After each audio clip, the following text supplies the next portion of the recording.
Boa tarde, tudo bem com vocês? Vamos ver quem aparece aqui online. 31 de março, estamos chegando ao fim aí desse mês, feito de domingos para muitos, um domingo atrás do outro.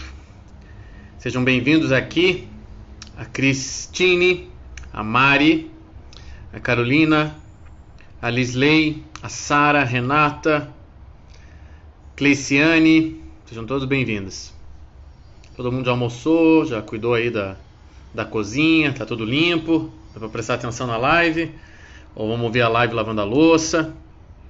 Verdade, Mari, que vem um abril abençoado, melhor do que março, né? Para muitas famílias, para muitas casas aí que estão precisando retomar a rotina aí para não passar dificuldades mais sérias, né? Rebeca, bem-vinda. Monique, Anica, bem-vinda. Viviane, galera chegando.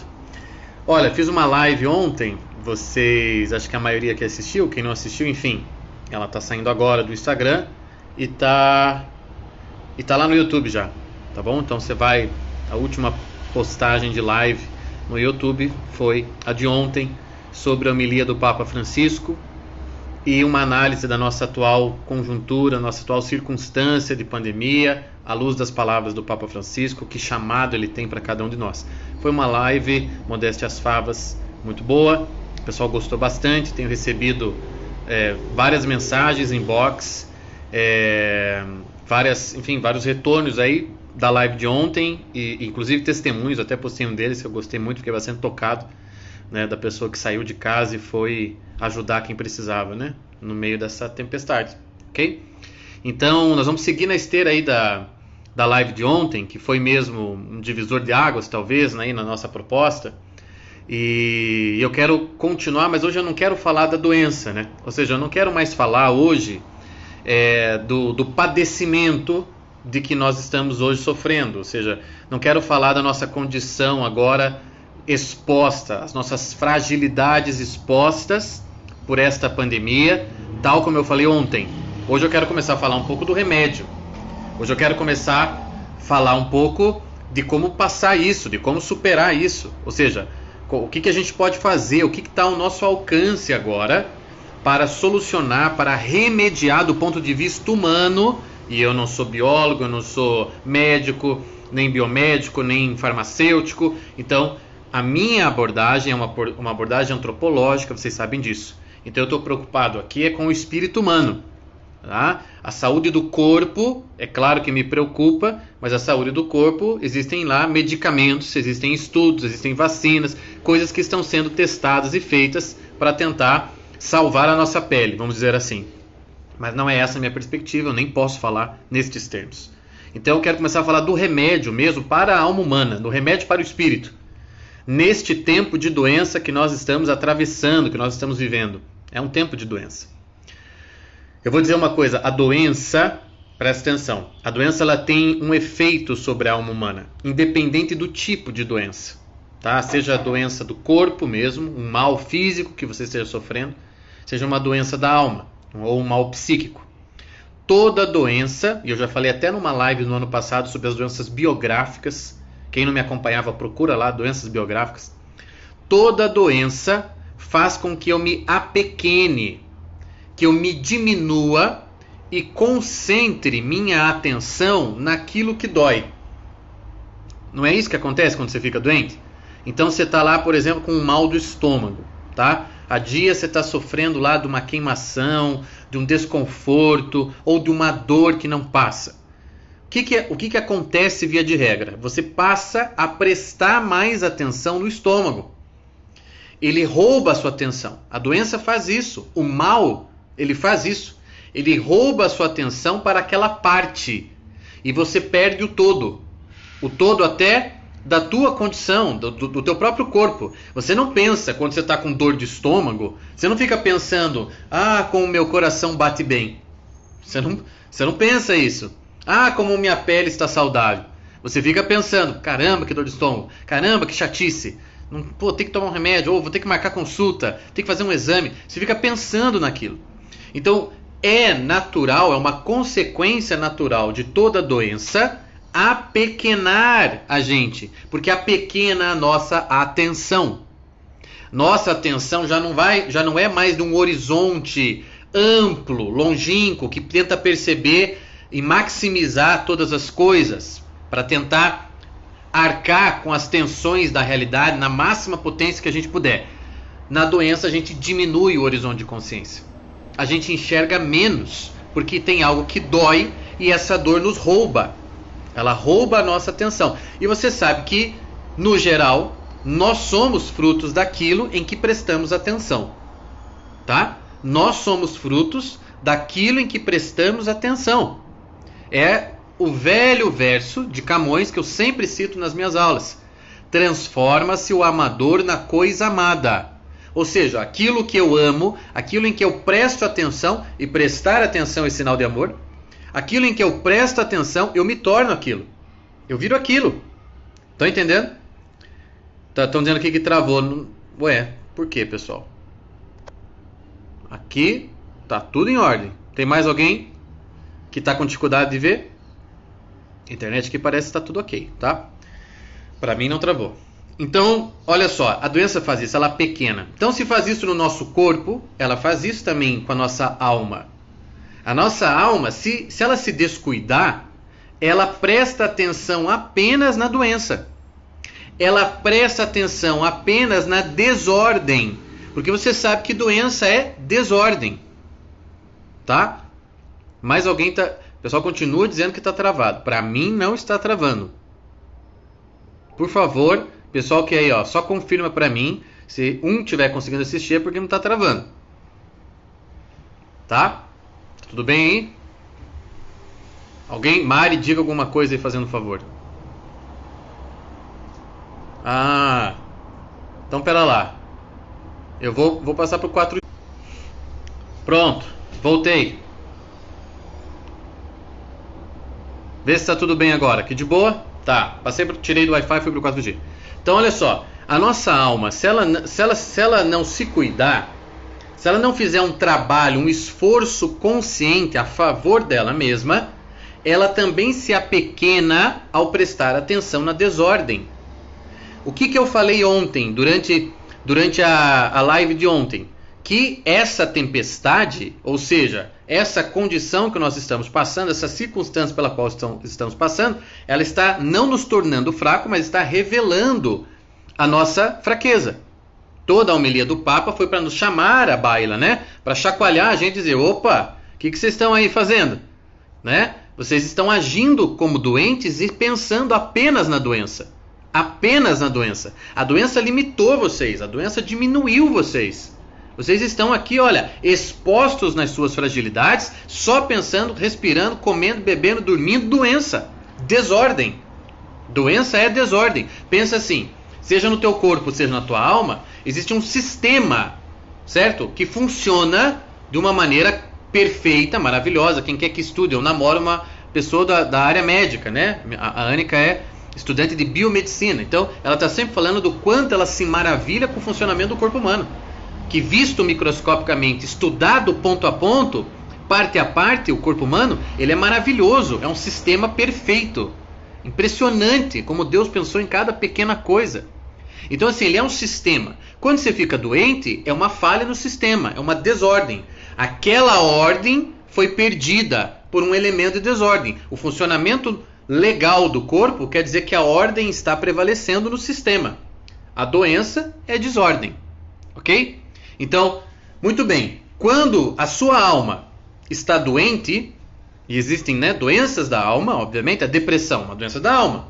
Quando sua alma está doente, o que acontece? O sistema da alma desordena. Ele entra, tem uma rachadura aí no sistema. Ele para de funcionar como ele funciona geralmente, como ele foi projetado para funcionar. E aí o que acontece com você? Você começa, se você não se cuidar, você começa a prestar atenção apenas na disfunção. E você faz o quê? Você potencializa a disfunção. Quando você presta atenção apenas na parte quebrada, você potencializa a parte quebrada. É óbvio que um vício da tua alma, agora vamos falar de vícios, que são elementos de desordem na alma. Um vício como a preguiça, tá? Como a luxúria. Se você prestar demais atenção nele, ele vai crescer dentro de você. Você não vai vencer o vício da preguiça pensando que você é preguiçoso. Tá entendendo o que eu tô querendo dizer? Você não fica projetando luz na podridão, porque você engrandece ela. Existem maneiras mais estratégicas de vencer a nossa pequenez, a nossa podridão, que não é assim, falando o tempo inteiro sobre ela. O cara vai pro psicanalista e fica 15 anos deitado no divã e no psicanalista. Será que ele não para pensar, acho que isso aqui não está funcionando? Porque é óbvio que não deve estar funcionando. São 10, 15, tem gente que fica 20 anos fazendo análise. E a pessoa não... Será que ela não deseja um ato, né, de autodeterminação e libertador do tipo, chega, isso aqui já deu? Será que ela não percebe que aquela forma de conduzir o processo, falando apenas das coisas ruins, lançando luz apenas sobre aquelas coisas do inconsciente, do id, será que ela não percebe que aquilo escraviza ela? Escraviza. E ela fica 20 anos no analista. 20 anos, gente, indo semanalmente lá, falar só do problema. Então, olha o meu ponto hoje. Nós estamos vivendo, sim, um tempo de doença, de desordem na natureza das coisas, de desordem no sistema tal como nós o conhecemos, como nós o enxergamos. E aí, o que é o erro agora? Esse é meu ponto. O erro é só falar da desordem. O erro é você lançar luz apenas sobre aquilo que está quebrado e esquecer todas as outras coisas que estão funcionando à perfeição. Todas as outras coisas que precisam da sua atenção, que requerem um pouco da tua alma para continuar funcionando bem como estão funcionando. Vocês estão entendendo? Vocês já pararam para pensar que durante a Segunda Guerra Mundial, a pior guerra de todos os tempos da humanidade, nem 10% da humanidade se envolveu em guerra? E nós chamamos de Segunda Guerra Mundial, ok? Porque nações do globo se envolveram, mas você consegue perceber que 90% da população continuou trabalhando, continuou indo comprar pão de manhã, continuou fazendo o que fazia costumeiramente, e o mundo ordenado, pacífico e harmônico prevalecia mesmo durante a guerra. Mesmo durante a guerra, a harmonia prevalece. Vocês estão entendendo o que eu estou querendo dizer? Você não pode, num livro de história, você pode contar quantas guerras existiram, mas você não pode contar num livro de história quantos dias de paz existiram. Vocês estão entendendo o meu ponto? Mesmo na desordem de um ponto do nosso sistema, que esta pandemia é o elemento de desordem, é a doença, tá? Do ponto de vista coletivo, do ponto de vista pessoal, ela é a doença. Ela tem efeitos físicos e ela tem efeitos psíquicos. Mesmo neste grau de acontecimentos aqui de desordem, a ordem prevalece. As coisas boas, a realidade boa, bela e verdadeira prevalece sobre essa. E, inclusive, no meio da tempestade, mais bonança é revelada. Mais verdades, mais bondades, mais coisas maravilhosas são reveladas por causa da tempestade. Em razão da tempestade. Vocês estão entendendo? O bem prevalece a todo momento, todo instante o bem prevalece. Todo instante. Você tem lá a notícia que morreram mais 800 na Espanha. É trágico, é triste. E ao mesmo tempo, são milhares e milhares e milhares que se mantêm vivos mesmo com a doença. E laboratórios e laboratórios que já estão encontrando a cura. Que já descobriram que aquele remédio faz bem, que a cloroquina é positiva. E coisas acontecendo, e gente se curando toda hora tem gente sendo curada. Toda hora. E em número muito maior do que as que não estão conseguindo ser curadas. Então, não que a matemática expresse a complexidade toda humana do que eu estou falando. É óbvio que uma vida perdida é uma vida perdida. Isso aí não tem como mensurar. Mas eu estou querendo só que, como as pessoas gostam de quantificar as coisas, eu quero mostrar, o bem prevalece mesmo na tempestade. A mensagem do texto do Papa ontem, baseada em Marcos 4,35, foi o quê? Jesus acalma a tempestade e vem uma grande bonança. Então, o que eu quero falar para vocês hoje? Vocês não podem pautar a vida interior de vocês. Vocês não podem fazer da alma de vocês escrava de uma única atenção. de um único tema, de uma única questão, de uma única realidade, ainda mais esta sendo de desordem. Porque se eu prestar atenção na desordem, desordenado ficarei. Se eu destinar todo o meu ser, toda a minha concentração por um troço doentio, doente ficarei eu. É uma coisa lógica, gente. Transforma-se uma dor na coisa amada. Eu estou amando nesse momento doença, porque eu fico assistindo noticiário o dia inteiro, porque eu fico transmitindo notícia do WhatsApp o dia inteiro sobre catástrofe, tragédia, doença, desordem. O que acontece comigo ao me deparar com tanta desordem? Me desordeno. E o meu sistema, que estava até que balanceado antes disso, começa a descompensar. É óbvio. Então, Tiago, o que você sugere além disso tudo? Eu sugiro que você ataque. Foi o que eu falei ontem. Eu sugiro que você nade contra a correnteza.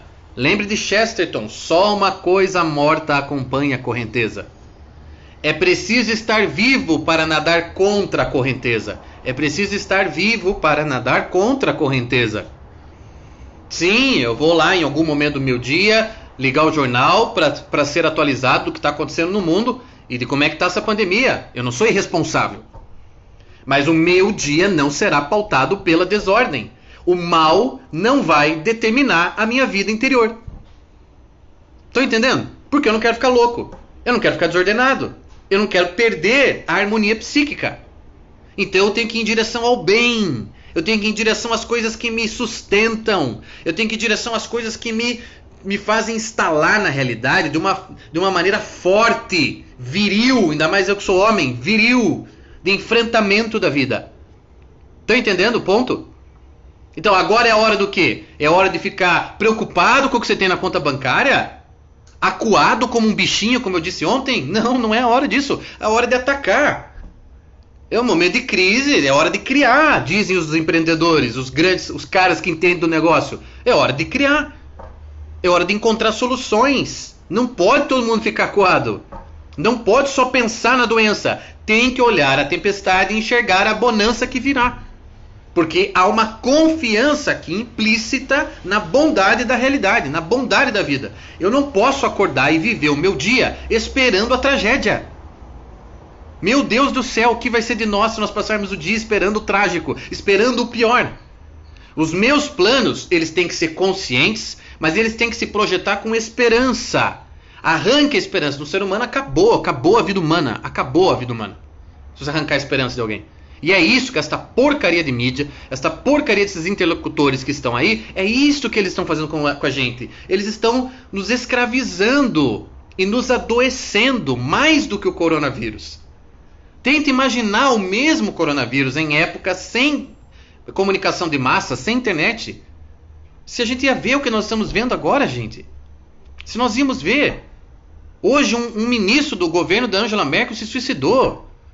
O cara não aguentou, entendeu? Não aguentou a pressão, não aguentou a situação, se matou. E nós vamos ver isso se repetir. O cara só pensa em tragédia. O cara está lá tendo que lidar com desordem o tempo inteiro. Faz parte de um governo, de um país, né, importantíssimo da Europa. O cara não aguenta. Daí mistura a vida pessoal com a vida de Estado. O cara, porra, tira a própria vida. Então, o que eu vou fazer agora? Eu vou me instalar na realidade. Eu vou olhar tudo que permanece bem, mesmo as coisas, algumas delas estando mal. E eu vou confiar na vida, vou confiar na realidade e vou fazer minha parte. Então, aí veio o Tiago agora e me oferece um novo curso, Moradas do Castelo Interior. Tem cabimento isso, Tiago? Tem todo o cabimento você agora ir fazer um curso de entrada em si mesmo, de fortificação da sua pessoa. Vai lá e semana que vem se inscreva no meu curso Moradas do Castelo Interior. Se tem um remédio para deixar os espíritos mais fortes nesse momento, esse remédio é o meu curso Moradas do Castelo Interior. Eu estou fazendo propaganda, sim, é verdade, eu estou fazendo propaganda. Porque é um remédio. Estão entendendo? Chega de pensar no que está nos diminuindo. Chega de pegar nossa atenção e fragmentá-la para empobrecê-la. Está na hora de engrandecer a nossa consciência. Está na hora de fortalecer o nosso espírito. Eu não posso oferecer remédio para o seu corpo, mas eu posso oferecer algo que vai fortalecer a tua psique. E isto é o Morados do Castelo Interior. Semana que vem nós vamos oferecer o Morados do Castelo Interior, inclusive, para você comprar a primeira fase. Você que está mal de grana aí, não consegue comprar o curso inteiro, compra os primeiros meses do curso. Não tem essa conversa, ai, não dá, ai meu Deus, mas como é que eu vou fazer? Daqui 2 meses eu não sei como é que vai ser. Eu não sei como é que vai ser daqui 1 semana.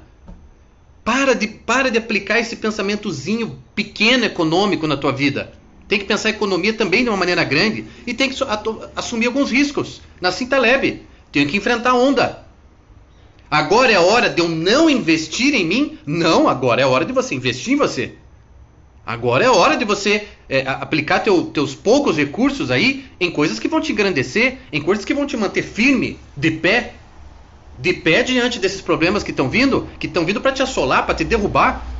E você agora vai o quê? Vai poupar? Não, se você for poupar, você vai ser engolido. É isso que vai acontecer. Você vai ser engolido se você poupar agora. Você está entendendo? Então você vai ter que enfrentar, você vai ter que atacar, vai ter que ser ofensivo diante da vida. Então tem o meu curso, tem o curso de tantas outras pessoas boas aí, tanta gente querendo te ajudar. Sim, sobre Santa Teresa. O livro dela serve de inspiração para o meu curso Morados Castelo Interior. Então é isso, o link está lá na bio. Vai lá, coloca teu nome na lista de espera que semana que vem a gente vai abrir novo período de inscrições. A primeira aula está no YouTube. Vai lá assistir para você ver do que se trata. Vai lá no meu YouTube agora e coloca lá, Morados Castelo Interior, aula 1. Assista lá a parte teórica da aula, pra você ver do que se trata. E se não é isso que você tem que fazer por você agora, investir em coisas que te sustentem e que ao invés de apequenar a sua consciência, agigantem ela. Agigantem. Abra o teu mundo interior. Abra, expanda. Não é hora agora de se trancar. Presta atenção. Não é hora de se trancar, é hora de expandir, é hora de, de você botar a vida para fora. Para fora, você encontrar mais vida dentro de você e botar ela para fora, atualizar. Vence-se a doença também, vence-se a doença, mantendo tudo que não está desordenado da mesma maneira, ou seja, em ordem. Toda outra parte que está ordenada precisa da tua atenção para manter-se ordenada, enquanto aquela pequena desordem não é resolvida. O sistema todo precisará agir para recuperar a ordem daquele ponto que está desordenado. O corpo todo vai ter que estar forte, imune, para recuperar o estômago. O estômago não vai se recuperar sozinho. Você tem que estar inteiro para se recuperar. Inteiro. Tá bem? Então era esse o assunto que eu tinha hoje. Era isso que eu queria trazer para vocês. Por favor, sem se apequenar, gente. Sem se apequenar, tá? Vamos enfrentar a vida e vamos investir naquilo que nos sustenta nesse momento. E naquilo que promove mais ordem em nós. Deixando de lado um pouco essa tensão obsessiva, compulsiva, por aquilo que nos destrói, por aquilo que nos diminui. Não tem cabimento uma coisa dessa. Você só vai adoecer mais se você fizer isso. Você só vai adoecer mais quanto mais você prestar atenção em doença. Ok? É isso. Muito obrigado. Ficamos por aqui hoje. Amanhã live especial culinária. Será no final do dia a live da manhã. Não será na hora do almoço, tá? Será no final do dia. Vai ser uma aula jantar amanhã. Vocês vão me acompanhar cozinhando e vamos aí aprender prato juntos, tá bom? Eu aviso vocês do horário da live. Ponho lá a contagem. Um abração. Fiquem bem. Uma boa continuação de semana para todos.